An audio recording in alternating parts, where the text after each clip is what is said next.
All right. How's it going, beautiful people? This is Jose Trujillo, World Experience Living Artist. Good morning. Those of you who are early risers, getting stuff done, moving on and getting things done, I'm going to show you guys how to do one of these bad boys, how to stretch one of these bad boys, because I know that some of you have been asking me. I know some of you know how to do them, but other people have asked me how to do one of these bad boys. So for those early risers who deserve to learn how to do this kind of stuff, I'm going to do one. I'm going to stretch one right now and show you guys how I do it with these little babies. These little things are different. This is not staples. These are carpet tacks.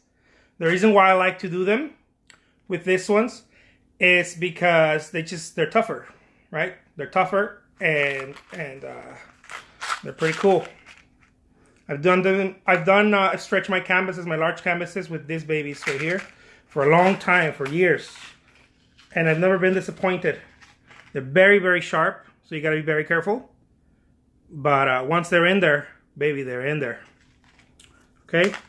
So I'm going to show you how you stretch it with this, as opposed to using a stapler, which is pretty cool to use a stapler too. I know a lot of people like to use a stapler, right? A little stapler. I like to use a stapler for little canvases, but for the big boys, I like to use the tacks. So this is what this thing looks like. This is let me see how much this measures. Measures 4 feet, I believe, by 5. Then. Yeah, by 64 inches. Okay, so 48 by 64. This is what it looks like. Okay, I'll show you right now why I don't care that it's a little loose. I actually want it a little loose, not too stretched, because I will stretch the hell out of it by pouring water on the back. Or by gessoing it again. Every time you gesso or you put water or whatever, if you paint with acrylics, you're going to definitely stretch it. If you paint with oils, I recommend putting some water and then some gesso, and then you'll make it drum tight. So I'm going to set this one aside right here. Excuse my morning attire. And let me get a canvas.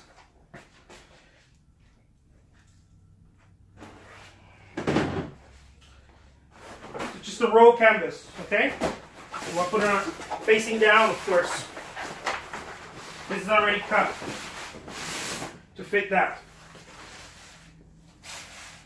Okay? I don't know if you guys have seen me talk about this before. I get a handyman to do this for me. I've been working with different handymans that do different stuff, but this guy got the hang of them really quick, so I had him do them.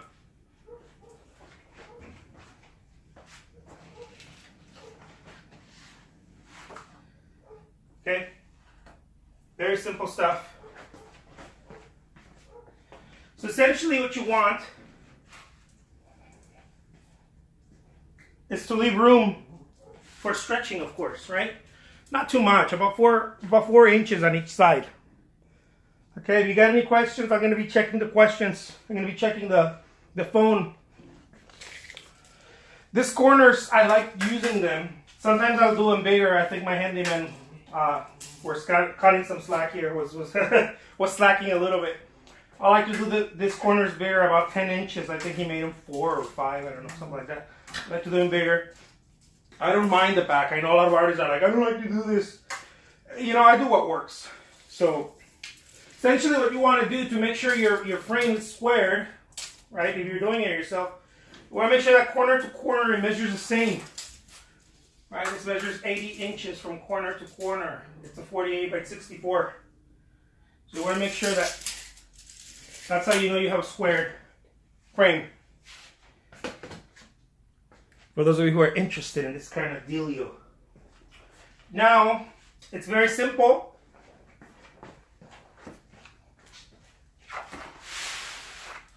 I'm going to start tacking it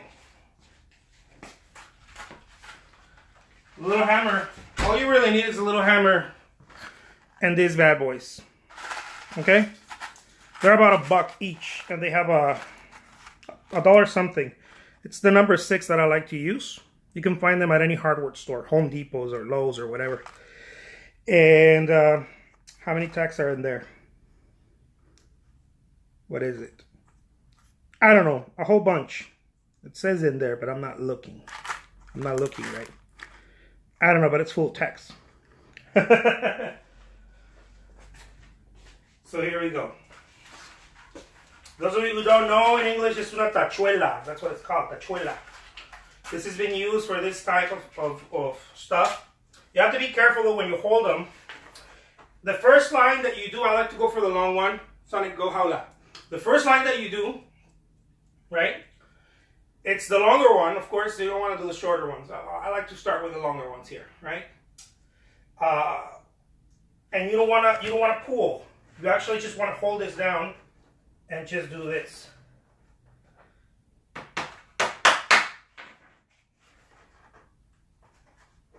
Just about every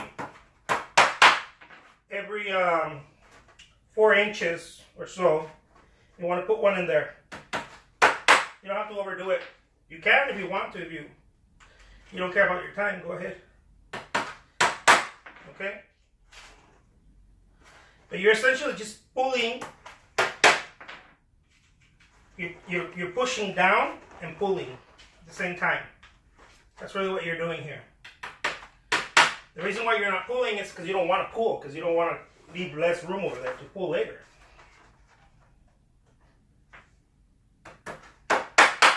Okay? Being an artist is a lot of donkey work. I know a lot of people are like, man, I want to be an artist. It's a lot of work unless you start, even if you start paying, like I'm telling you guys, I pay people to do this stuff for me now, but painting it is a lot of donkey work. So you won't escape the work. You gotta be very careful. I already punctured myself with one of these tacks. They're very, how do you call it? They're very sharp. So you don't want to do it too fast, because you will puncture yourself. They're meant to be very sharp. That's their game. The game is sharpness. Okay? So you do it all the way to the side.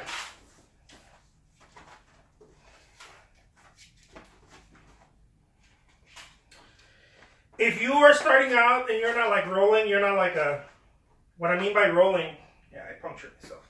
If you're starting out and you're not like rolling or anything, this is very fun work. Okay? It's very fun work. If you are already rolling, like this is it'll be a hobby for you if you're starting out. But if you're already rolling and you're like selling and you're creating commissions, I highly recommend you pay someone to do it. Just because, I mean, why would you want to be doing this when you can be getting other commissions and other stuff going? So, there's my 2 cents on that. I highly recommend that you, a handyman can do this. I have handymans to do this. So, you just show them once, and then they'll show you. If they're pros, they'll show you. And you don't have to get like a super like a contractor or anything like that. No, just someone, you know, a little handyman license. Because you don't want to overpay either, where you can buy them already made. You know. However, if you're not selling left and right and you're not busy, do them yourself. Because as I always say, so you don't want to pull too much. Here, I don't pull too much. Just enough. Just a good. You want to give it a good pull. That's all. I know some people go bananas and they want to overstretch it. There's no need to. Water does that.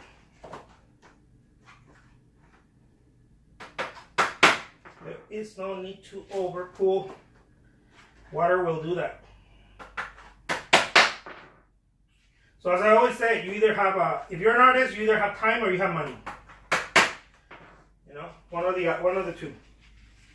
If you're an artist, when you're starting out, I'm talking about, okay? You either have time or you have money.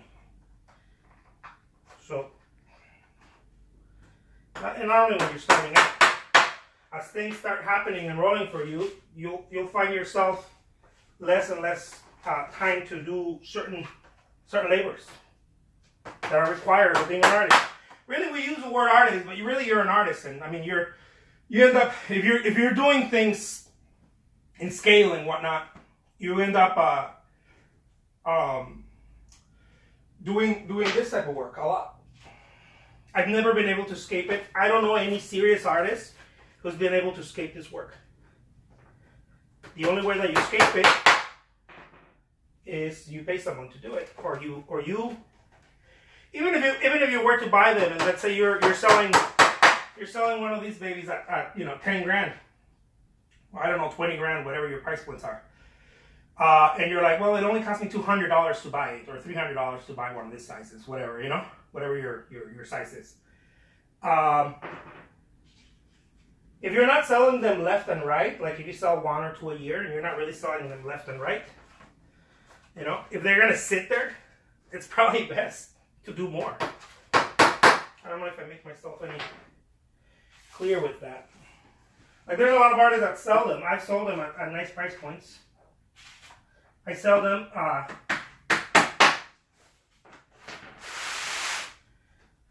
frequently, but not as frequent where I'm just gonna be like, oh yeah, well, let's let it sit there. You don't want to let it sit there. Like, if it's gonna sit there in a gallery and gather dust, go make 5 more. I don't know. That's my approach, anyways. So here you want to give it a nice pull. You see what I did? You hold this down and you give it a nice pull. Not too hard, because you don't want to bend the stretchers. Okay? So anyone can do this. You don't have to be like super strong like me. Anyone can do this. Unless you're like suffering from arthritis or some shit like that, and you want someone else to do it.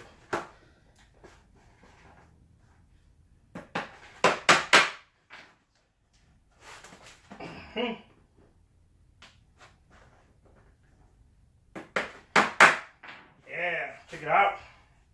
See what I'm talking about, guys? Very simple stuff. But in one day, if you're muy macho like me, muy macho, you'll do you'll stretch 10 of these if you're committed, and then you can use the rest of them on to paint.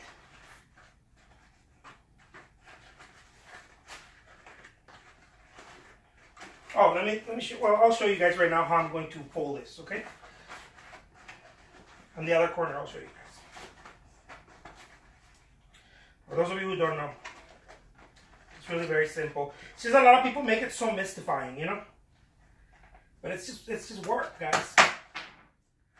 It's work. That's why who said that? I think it was Michelangelo was the one who said, if people only knew how much I worked in my craft, they wouldn't think I'm so great. It's really just work.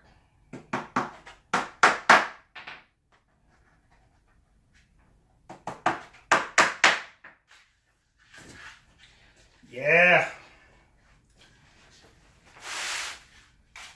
And don't let people tell you, like, there's a lot of people, when you are doing artwork, there's a lot of people that try to shame you into labor, like out of labor. I don't know if Picasso would stretch his own stuff for years and years and years, even though he had help. I don't know what to tell you about that. Just don't listen to people. Being an artist, in case you haven't figured it out, like being a full-time artist, don't kid yourself. It's labor. Lots of labor. Lots of donkey work. But it's very rewarding too. Right? You learn how to do a lot of stuff. And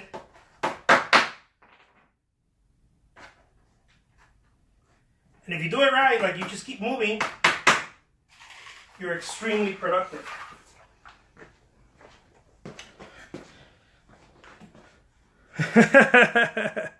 I hope I'm making any sense with anyone out there with this kind of stuff. I got my Starbucks early in the morning. Yeah. So let me show you right here what we're gonna do. That way you guys can see. Those of you who are still interested in this je ne sais quoi. There we go. There's my dog right there. He needs a bath. What's up, Sonic? He's my faithful companion. He'll stand by the studio door and just wait for the UPS guy. Or the FedEx guy. Not the UPS, the FedEx guy, usually. And he'll be like, what's up? What do you want here? Rah, rah, rah, rah, rah, rah. Huh, your guard on. So, right here, since this is the last one, you also do the same thing. You don't want to overdo it. You give it a good pull, okay? You hold the wood like this, and then you hold this, and you give it a good pull. Not too much, okay? Don't try to go strong on me. Just that's good enough. See? I don't know if you were able to tell. Look. That's good enough. And you don't have to like worried about, oh my god, it's gonna pull back. It won't. Maybe a couple of centimeters, I don't know. It won't. It's usually, the cloth is very obedient. It'll go where you pull it. It's very cooperative.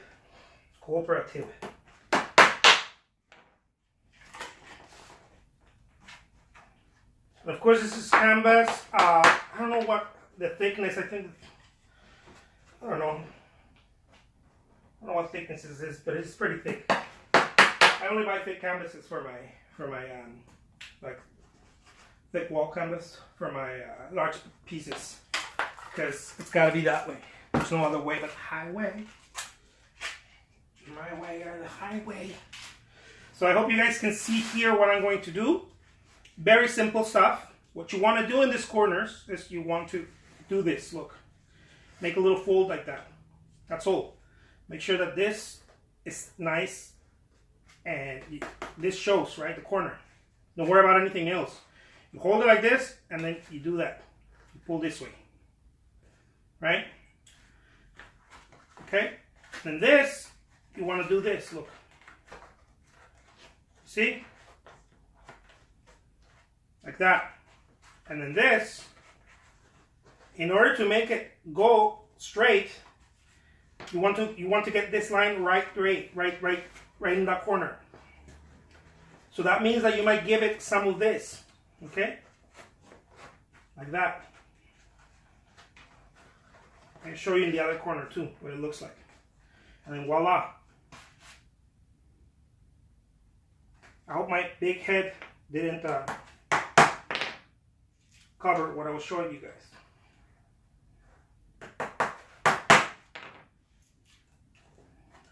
If you're not used to using hammers and whatnot, practice. Keep your hands out of the way at all time when you're using this. Like bam, bam, and then out of the way. Your hands are the most important part of you, of course, if you're an artist. People seem to think it's your eyes, your vision, but it's your hands. It's both, let's put it that way, but your hands are extremely important. All right. Now this is the last part. Let's see if I can do a little close-up. Yeah, there we go. That's what I'm talking about.